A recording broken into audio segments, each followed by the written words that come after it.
This video was brought to you by ADST, the Association for Diplomatic Studies and Training, and then they came back on, the sliver of hope in the darkness of the Prague Spring. In 1968, growing opposition to the failing socio-economic and political policies of the hardline communist regime in Czechoslovakia, led by Antonin Novotny, finally came to a breaking point. Reformist politician Alexander Dubcek replaced Novotny as the first secretary of the Communist Party of Czechoslovakia. The period that followed, known as the Prague Spring, saw an expansion of democratization, freedom of expression, and economic liberalization that took the country by storm.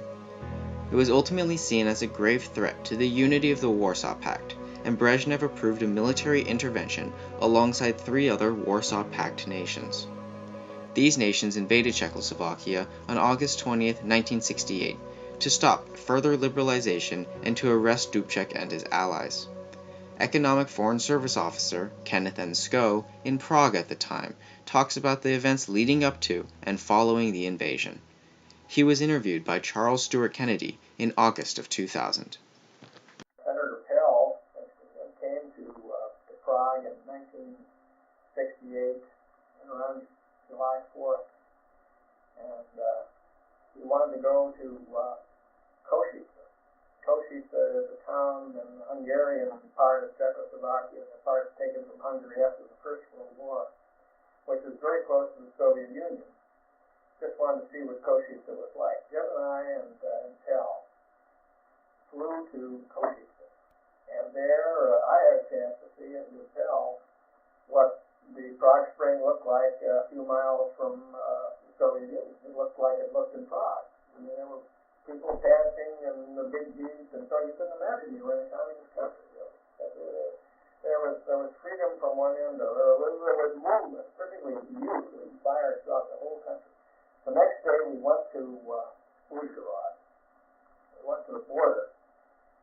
And this border looked like the Iron Curtain, two communist countries, but there was Soviet motorized infantry regiment maneuvering. They had just come back when Czechoslovakia was right on the border. You could hear them firing all the time. You could see the barbed wire, the plowed earth. It was just like the Iron Curtain. It was an experience, and one of the reasons the Soviets were probably so curious about this was a couple days later they picked out Uzhhorod as one of the points where the whole Soviet Presidium, the Politburo and the Czech Presidium should meet. And the reason they called it a meeting, either in Lvov or in Kiev or in Uzhhorod, was that they thought that Dubcek had a lot of opposition, and he did, in the Politburo, in the Presidium. And because they, of course, their Politburo was fully united, and they would be able to overawe him because he wouldn't have his friends around. They thought, too, that the Russians thought that the Czech Communist Party was divided. They thought the Central Committee was divided. But the thing was, the further down you went in Czechoslovakia, the less division there was. The Czech population was really fully united. The Czech Central Committee was not united, but it was stronger for Dubcek. But the Presidium had 5 or 6 guys who were bad. And so they had this, the Czechs didn't accept Uzhhorod. They couldn't accept a place outside of the Czechoslovakia because they thought that if they got there, they'd be arrested. Yeah. And it could easily have been done. And like, what happened to Imre Nagy and Paul Gallagher, So anyway, they finally decided on a border point, Chernin and Tiso. Chernin is right at the border, near Košice. And the two, they did meet there, the two presidiums. And they reached an agreement. And then they went to Bratislava the next week, and they celebrated their agreement. All problems had been resolved and so forth. So that was the situation in early August. And it looked like maybe there had been some reconciliation, but it wasn't clear. And we were worried. I remember going to the airport to see Bob Warner and Lisa Warner off. And at the airport on August 17th, Karl Taterlich, very well informed Austrian diplomat who was born in Prague, said there was a rumor that Brezhnev had given Dubcek a short amount of time to get theirs cleaned up or else.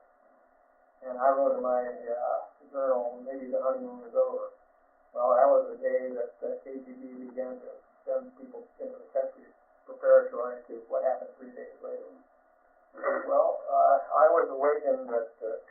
warning on the morning of the 21st by the duty officer, Ted Segura, who said the Russians are in Bratislava.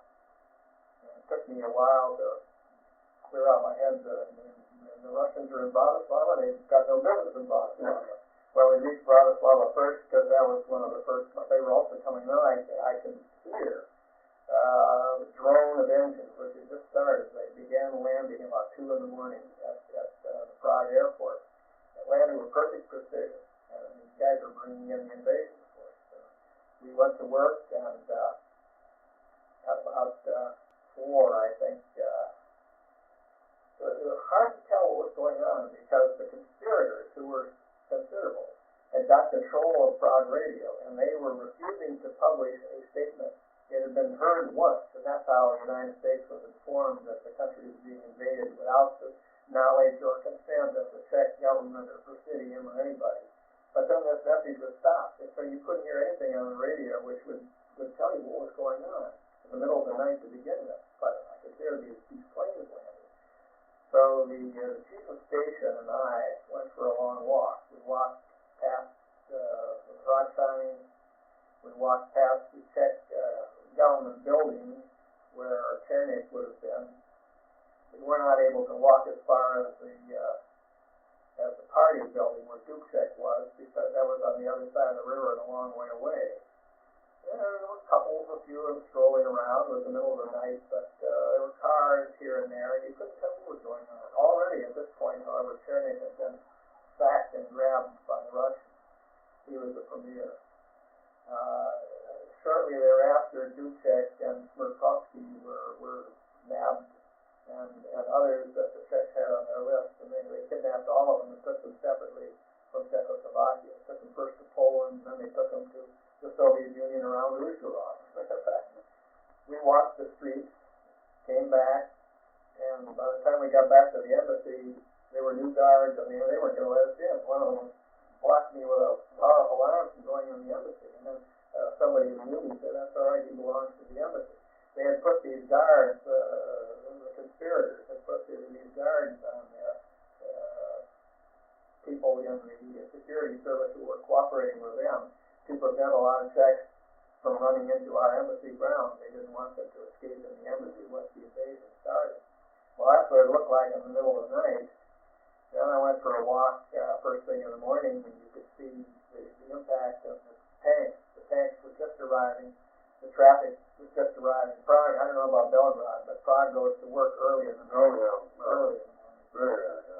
And area where the streets are so narrow in Prague, and the streetcars couldn't pass the tanks. The tank would be here, there'd be a streetcar, there'd be a streetcar, another tank over there. Tanks were islands surrounded by irate Czechs shouting at them. What are you doing here? Well, we had come here to save the Czechs, and the Czechs said, "We don't need any saving." And that was the mood, the immediate mood. But then things just very quickly got harsher.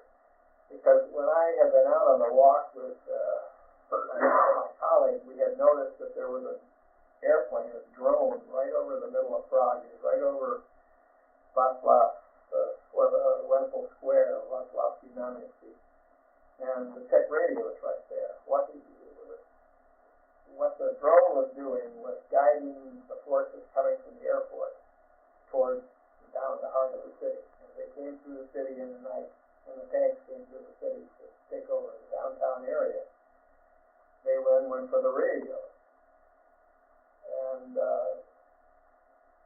I did not see that particular, because I'd gone back to report in the embassy, but the radios by this time had come on, and they were broadcasting for all they were worth. And they were broadcasting, they said it was a group of students and civilians are trying to keep the tanks away from the building. You could hear the firing, the heavy machine gun firing.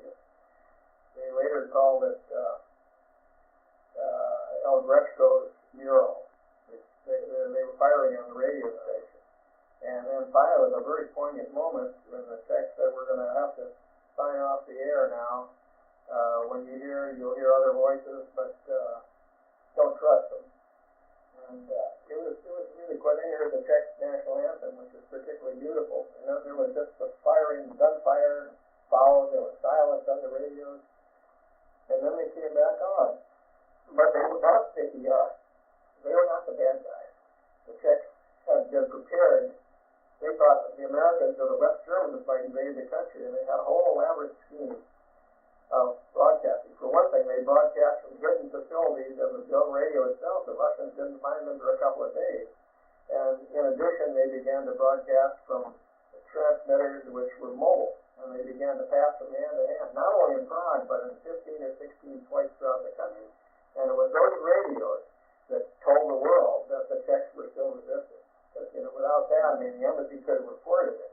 The embassy could have reported the mobs of thousands of Czechs who took to the streets to protest, but it wouldn't have been. But with the radio itself, and as a Czech author points out, it became the government. It became the government of resistance, and everyone obeyed it. When one of the radios told them to demonstrate at noon, they demonstrated. When the radios told them to do this, they did it. It showed how effective and how far the democratic process has gone in a country that had been a democracy. There just wasn't enough. They weren't dealing with people who didn't have any understanding of democracy. Thank you for watching. If you would like to view more content about the history of American diplomacy, make sure to visit our website at www.adst.org.